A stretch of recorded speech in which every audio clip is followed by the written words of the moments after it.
കാള പെറ്റെന്ന് കേൾക്കുമ്പോൾ കയറെടുക്കുന്ന ആളുകളാണ് നമ്മളിൽ പലരും. ആടിനെ പട്ടിയാക്കുന്ന ഇടപാടുമുണ്ട്. ഞാനിത് പറയാൻ കാര്യം മറ്റൊന്നുമല്ല.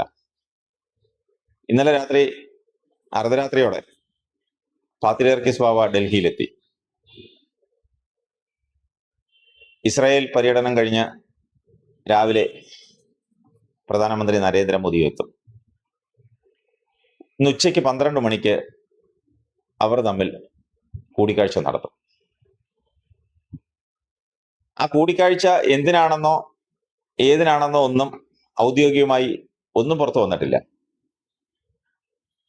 എങ്കിൽ പോലും നമ്മുടെ ആളുകൾ ഊഹാപോഹങ്ങൾ പടച്ചുവിടുകയാണ്. സഭാ തർക്കം തീർക്കാനാണ് പാത്രിയാർക്കീസ് ബാവ ഇന്ത്യയിൽ എത്തുന്നത്, പ്രധാനമന്ത്രി നരേന്ദ്രമോദിയുമായി കൂടിക്കാഴ്ച നടത്തുന്നത് എന്ന് വേണ്ട എന്തെല്ലാം രീതിയിലുള്ള അവനവന്റെ ഭാവനയ്ക്കനുസരിച്ച് തട്ടിവിടുന്നതെന്നറിയാം. സോഷ്യൽ മീഡിയ തുറന്നാൽ അതേ ഉള്ളൂ, അതിനെക്കുറിച്ചുള്ള ചർച്ചകളേ ഉള്ളൂ. ഈ ചർച്ചകളൊക്കെ കേട്ടപ്പോൾ വെറുതെ ഒന്ന് അന്വേഷിക്കണമെന്ന് തോന്നി. കേന്ദ്രത്തിലെ ചില BJP നേതാക്കന്മാരുമായി ബന്ധമുള്ളത് കൊണ്ട് അവരോട്ടൊക്കെ ചില അടുപ്പങ്ങൾ, എല്ലാ രാഷ്ട്രീയക്കാരെയും പോലെ അവരിലെ ചില ആളുകളുമായി ബന്ധമുള്ളത് കൊണ്ട് അവരെയൊക്കെ ഒന്ന് വിളിച്ച് കാര്യങ്ങളൊക്കെ ഒന്ന് അന്വേഷിച്ചു. ഡൽഹി കേന്ദ്രീകരിച്ച് പ്രവർത്തിക്കുന്ന ചില BJP നേതാക്കൾ, അവരുമായി സംസാരിച്ചപ്പോൾ കിട്ടിയ വിവരമാണ് ഇത്. ഇവരുടെ കൂടിക്കാഴ്ചയെക്കുറിച്ച്, ഈ പ്രധാനമന്ത്രി നരേന്ദ്രമോദിയും പാത്രിയാർക്കീസ് ബാവയും നടത്തുന്ന കൂടിക്കാഴ്ചയെക്കുറിച്ച് ഔദ്യോഗികമായി ഒരു വിവരങ്ങളും പുറത്തുവിട്ടിട്ടില്ല. പക്ഷേ അവരെല്ലാവരും പറയുന്ന ഒറ്റ കാര്യമേ ഉള്ളൂ, FCRയെ സംബന്ധിച്ച കാര്യങ്ങൾക്കാണ്, ചർച്ചകൾക്കാണ് എത്തുന്നതെന്നാണ്. നമുക്കറിയാം, കേരളത്തിലെ ക്രൈസ്തവ സഭകളുടെ എല്ലാ സഭകളുടെയും FCR രജിസ്ട്രേഷനൊക്കെ പലതും മുടക്കിയിട്ടിരിക്കുകയാണ്. അതൊന്നും പുതുക്കാൻ സാധിക്കുന്നില്ല, അതെല്ലാം ബ്ലോക്ക് ചെയ്തു. ഏറെക്കുറെ എല്ലാവരുടെയും ഒരു സഭയ്ക്ക് തന്നെ പല FCR നമ്പറുകളും പല അക്കൗണ്ടുകളും ഒക്കെ കാണും. പക്ഷെ അതിലൊക്കെ മിക്കതും ഒക്കെ ബ്ലോക്ക് ചെയ്തിട്ടിരിക്കുന്ന ഒരു സാഹചര്യമാണ് കഴിഞ്ഞ 10 വർഷമായി നമ്മൾ കാണുന്നത്. അപ്പോ ഈ അടുത്തിടയിൽ അതിനിപ്പോ ഒരു മാറ്റം വരുന്നത് എന്താ എന്ന് ചോദിച്ചാൽ, കഴിഞ്ഞ മാസം നമ്മുടെ സാബു ജേക്കബ്, കിറ്റെക്സ് ഗ്രൂപ്പിന്റെ ചെയർമാൻ സാബു ജേക്കബ് നിൽക്കക്കള്ളിയില്ലാതെ, അത് രാഷ്ട്രീയ സാഹചര്യം എന്തോ ആയിക്കോട്ടെ, അത് ഞാൻ അതിലേക്ക് കടക്കുന്നില്ല. അദ്ദേഹം BJPയുമായി സഹകരിച്ച് NDA മുന്നണിയിലെത്തി. അദ്ദേഹത്തിന് സ്വന്തമായ ഒരു പാർട്ടിയൊക്കെ ഉണ്ട്, നമുക്കറിയാം, 2020 പാർട്ടി. ആ 2020 പാർട്ടി ആരുടെയാണെന്ന് വെച്ചാൽ അദ്ദേഹത്തിന്റെ സ്വന്തം പാർട്ടിയാണ്. അദ്ദേഹത്തിന്റെ കമ്പനിയുടെ CSR ഫണ്ട് കൊണ്ടൊക്കെ പ്രവർത്തിക്കുന്ന ഒരു പാർട്ടി, രാഷ്ട്രീയ പാർട്ടി. അത് കഴിഞ്ഞ തെരഞ്ഞെടുപ്പുകളിലൊക്കെ മത്സരിച്ച് ഇവിടെയൊക്കെ പഞ്ചായത്തിലും ഒക്കെ ചില മെമ്പർമാരും പഞ്ചായത്ത് പ്രസിഡന്റുമാരും ഒക്കെ ഉണ്ടായിട്ടുണ്ട്, ജില്ലാ പഞ്ചായത്ത് അംഗങ്ങളൊക്കെ ഉണ്ടായിട്ടുണ്ട്. എന്ന് വിചാരിച്ചൊരു നിയമസഭയിലോ അല്ലെങ്കിൽ പാർലമെന്റിലോ അംഗങ്ങളൊന്നുമില്ല, അത്ര വലിയ രാഷ്ട്രീയ പാർട്ടി ഒന്നുമില്ല. അത് കുന്നത്തുനാട്, ആലുവ, എറണാകുളം ജില്ലയിലെ ചില കേന്ദ്രങ്ങളിൽ മാത്രം പ്രവർത്തിക്കുന്ന ഒരു സംഘടന എന്ന് പറയാം. സാബു ജേക്കബ് ഈ പറയുന്ന യാക്കോബായ സഭാംഗമാണ്. അദ്ദേഹത്തിന് യാക്കോബായ സഭയിലെ ആളുകളുമായിട്ടൊക്കെ നല്ല ബന്ധമുണ്ട്. എന്ന് വിചാരിച്ച് അദ്ദേഹം ഒരു സഭാസ്ഥാനിയോ അല്ലെങ്കിൽ സഭയുടെ ഒരു ഔദ്യോഗിക സ്ഥാനങ്ങളിൽ ഇരുന്നിട്ടുള്ള ആളല്ല. അപ്പോൾ അദ്ദേഹത്തിന് അവിടെ വന്നിരിക്കുന്ന ചില സാഹചര്യങ്ങളും സമ്മർദ്ദങ്ങളുടെയും അടിസ്ഥാനത്തിൽ അദ്ദേഹം BJPയുമായി കൂട്ടുകൂടാൻ തീരുമാനിക്കുന്നു. അവരുടെ മുന്നണിയിലേക്ക് കയറി ചെല്ലുന്നു, ആ മുന്നണിയിൽ അംഗമാകുന്നു. BJP നോക്കിയപ്പോൾ ഒരു ക്രൈസ്തവൻ, ബിസിനസ്സുകാരിൽ നിന്ന് ഉപരി അദ്ദേഹം രാഷ്ട്രീയ നിലപാടുള്ള ഒരാള്. അപ്പോൾ അദ്ദേഹത്തിന്റെ മതത്തെ, അദ്ദേഹം വിശ്വസിക്കുന്ന മതത്തെ, കേരളത്തിലെ BJPയുടെ നോട്ടം എന്ന് പറയുന്നത് ക്രൈസ്തവ സഭകളെ കൂടെ നിർത്തുക എന്നുള്ളതാണ് അവരുടെ മുഖ്യ അജണ്ട. അപ്പൊ അതിന്റെ ഭാഗമായിട്ടും കൂടെയാണ് സാബു ജേക്കബിനെയൊക്കെ അവര് ഇരുകൈ നീട്ടി സ്വീകരിച്ചതും കൂടെ ചേർത്തതും ഒക്കെ. അങ്ങനെ സാബു ജേക്കബ് വന്നപ്പോൾ സാബു ജേക്കബിലൂടെ പരമാവധി ക്രൈസ്തവ സഭകളെ കൂടെ നിർത്താനുള്ള ഒരു നടപടിക്രമത്തിന്റെ ഭാഗമായിട്ട് മാത്രമാണ് പാത്രിയർക്കീസ് ബാവ എത്തുന്നത്.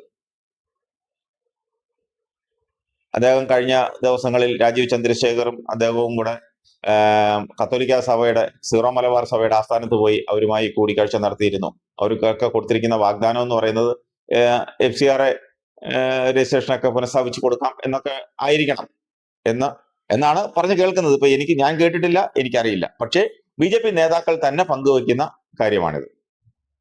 അതുപോലെ കഴിഞ്ഞ ദിവസം മലങ്കര ഓർത്തഡോക്സ് സഭയുടെ ആസ്ഥാനത്ത് ദേവലോകത്ത് സാബു ജേക്കബ് എത്തി പരിശുദ്ധ കാതോലിക്ക ബാവയുമായി കൂടിക്കാഴ്ച നടത്തി. അപ്പൊ എല്ലാ സഭകളുമായും ഇദ്ദേഹം ഒരു കൂടിക്കാഴ്ചകളും അവരുമായിട്ട് എല്ലാം ആശയവിനിമയങ്ങളൊക്കെ നടത്തുന്നത് ഈ FCRA രജിസ്ട്രേഷൻ സംബന്ധിച്ചാണ്. അല്ലാതെ സഭാ തർക്കവുമായി ബന്ധപ്പെട്ട ഒരു കൂടിക്കാഴ്ചയോ അല്ല അങ്ങനെ സഭാ തർക്കവുമായി ബന്ധപ്പെട്ട കൂടിക്കാഴ്ചകൾ നടത്താൻ ഇദ്ദേഹം ആരാണ്? സാബു ജേക്കബ് ആരാണ്? സാബു ജേക്കബ് ഞാൻ മുമ്പേ പറഞ്ഞ പോലെ അദ്ദേഹം ഒരു വ്യവസായിയാണ്. അയാള് യാക്കോബായ സഭ അംഗമാണ്. പതിറ്റാണ്ടുകളായി നടന്നു വരുന്ന സഭാ കേസ്. ഒരു സാബു ജേക്കബ് വിചാരിച്ചാൽ ഒരു നിമിഷം കൊണ്ട് തീരുന്ന കേസാണോ ഇതൊക്കെ? അല്ലെങ്കിൽ പാത്രിയാർക്കീസ് ബാവ മാത്രം വിചാരിച്ചാൽ തീരുന്ന കേസാണോ ഇത്? അല്ലെങ്കിൽ പ്രധാനമന്ത്രി നരേന്ദ്രമോദി വിചാരിച്ചാൽ മാത്രം തീരുന്ന കേസാണോ ഇത്? അല്ല. ഒറ്റ വാക്കിൽ ഉത്തരം പറഞ്ഞാലല്ല. പക്ഷെ അങ്ങനെ വേണമെങ്കിൽ ആക്കാം. പ്രധാനമന്ത്രി നരേന്ദ്രമോദി എനിക്ക് തോന്നുന്നു കഴിഞ്ഞ 2-3 വർഷങ്ങൾക്ക് മുൻപ് ഇരു സഭകളിലെയും പ്രതിനിധികളെ വിളിച്ച് ചർച്ചകൾ നടത്തിയിരുന്നു, ഡൽഹിയിൽ വിളിപ്പിച്ച്. പക്ഷേ അങ്ങനെയൊന്നും തീരത്തില്ല. സഭാ കേസിൽ സുപ്രീം കോടതി അന്തിമ വിധി പുറപ്പെടുവിച്ചത് ഓർത്തഡോക്സ് സഭയ്ക്ക് അനുകൂലമായിട്ടാണ്. കാരണം ഓർത്തഡോക്സ് സഭയുടെ സഭ മുന്നോട്ട് വെച്ച കാര്യങ്ങളിൽ അതിനകത്ത് ശരിയുണ്ട് എന്നുള്ളത് കണ്ട് മാത്രമാണ് ഓർത്തഡോക്സ് സഭയ്ക്ക് അനുകൂലമായത് ആ വിധി. ഇരുകൂട്ടരുടെയും വാദങ്ങൾ, നീണ്ട ദിവസങ്ങളോളം എടുത്ത വാദങ്ങൾ കേട്ട്, കീഴ്ക്കോടതികളിലുള്ള വാദങ്ങളും എല്ലാം കേട്ട് പരിശോധിച്ചതിന് ശേഷം മാത്രമാണ് ഫുൾ ബെഞ്ച്, സുപ്രീം കോടതിയുടെ ഫുൾ ബെഞ്ച് 2017 ജൂലൈ 3-ാം തീയതി അങ്ങനെ ഒരു വിധി പുറപ്പെടുവിച്ചത്. എല്ലാ സാധ്യതകളും പരിശോധിച്ചിട്ടാണ്. ഇനി അത് ആ സഭാ കേസ് തീരണമെങ്കിൽ ഒറ്റ വഴിയേ ഉള്ളൂ, വിധി നടപ്പാക്കുക. ആ വിധി നടപ്പാക്കി കിട്ടിയാൽ ആ കേസുകൾ അവിടെ തീരും. അല്ലാതെ പാത്രിയാർക്കീസ് ബാവ വന്ന് ഒരു സുപ്രഭാതത്തിൽ വന്ന് പ്രധാനമന്ത്രി നരേന്ദ്രമോദിയുമായി സംസാരിച്ചിട്ടോ അല്ലെങ്കിൽ മുഖ്യമന്ത്രി പിണറായി വിജയനുമായി സംസാരിച്ചിട്ടോ ഒന്നും സഭാതർക്കം തീരില്ല. അങ്ങനെ വിചാരിക്കുകയും വേണ്ട. അങ്ങനെ വിചാരിക്കുന്ന നമ്മളെ എന്താ വിളിക്കേണ്ടത്? എനിക്ക് തോന്നുന്നു കഴിഞ്ഞ ഈ വാർത്ത പുറത്തു വന്നതിന് ശേഷം ഇന്നലെ രാവിലെ മുതൽ സർവ ക്രൈസ്തവ ഹാൻഡിലുകളിൽ, സമൂഹ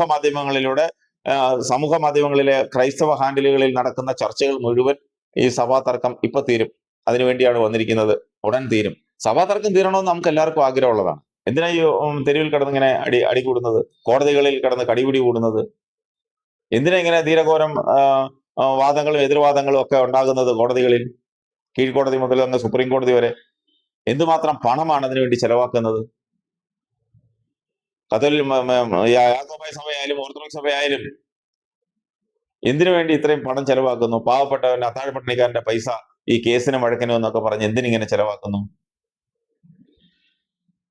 അപ്പോ അത് ഒഴിവാക്കണം, അത് തീരണം. എല്ലാവരുടെയും ആഗ്രഹമാണ്, ഓരോ സഭാവിശ്വാസിയുടെയും ആഗ്രഹമാണ് ആ സഭാ കേസ് തീരണം. പക്ഷെ അതിനൊറ്റ വഴിയേ ഉള്ളൂ, വിധി നടപ്പാക്കുക.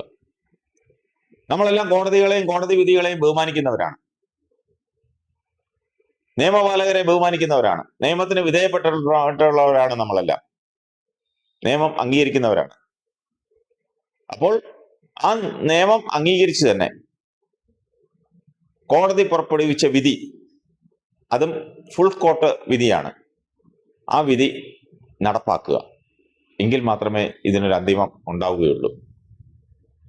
അല്ലാതെ യാക്കോബായ സഭയുടെ തലവനായ പാത്രീർക്കീസ് ബാവ വന്ന് നരേന്ദ്രമോദിയുമായി കൂടിക്കാഴ്ച നടത്തുന്നത് ഈ സഭാ കേസിനെ കുറിച്ചൊന്നും സംസാരിക്കാനല്ല. അദ്ദേഹത്തിന് ഒറ്റ ലക്ഷ്യമുള്ളൂ, FCR രജിസ്ട്രേഷൻ പുനഃസ്ഥാപിച്ച് കിട്ടണം. അത് എല്ലാ സഭകളുടെയും സമുദായങ്ങളുടെയും ആവശ്യമാണ്, പ്രത്യേകിച്ച് ക്രൈസ്തവ സഭകൾ. അതിനുവേണ്ടിയാണ് അദ്ദേഹം വരുന്നത്. അല്ലാതെ സാബു ജേക്കബ് ഇടനില നിന്ന് സഭാ തർക്കം തീർക്കാനല്ല. അങ്ങനെ സാബു ജേക്കബ് ഇടനില നിന്നാൽ സഭാ തർക്കം തീരത്തില്ല. അങ്ങനെയാണെങ്കിൽ നേരത്തെ തീർത്തൂടെ. ഇവിടെ സാബു ജേക്കബ് ഉഗാണ്ടയിലൊന്നും അല്ലായിരുന്നല്ലോ. സാബു ജേക്കബ് ഇവിടെ എറണാകുളത്ത് കുന്നത്തുനാട്ടിൽ തന്നെ ഉണ്ടായിരുന്നല്ലോ. അങ്ങ് ഉഗാണ്ടയിലൊന്നും അല്ലായിരുന്നു. ഒരു ദിവസം കൊണ്ട് ഞാൻ പറന്നിറങ്ങിയതല്ല സാബു ജേക്കബ്. അങ്ങനെ ഒരു സാബു ജേക്കബോ അല്ലെങ്കിൽ 100 സാബു ജേക്കബോ അല്ലെങ്കിൽ 1000 സാബു ജേക്കബോ വിചാരിച്ചാൽ തീരുന്ന പ്രശ്നമല്ല പതിറ്റാണ്ടുകൾ പഴക്കമുള്ള ഈ സഭാ കേസ്. വിധി നടപ്പാക്കുക. ആ വിധി നടപ്പാക്കിയാൽ തീരുന്ന പ്രശ്നമേ ഉള്ളൂ.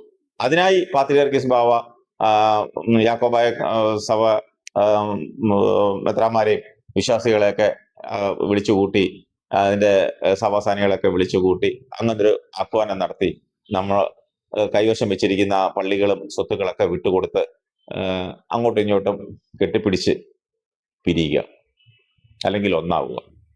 അതേ ഉള്ളൂ ഏക മാർഗം.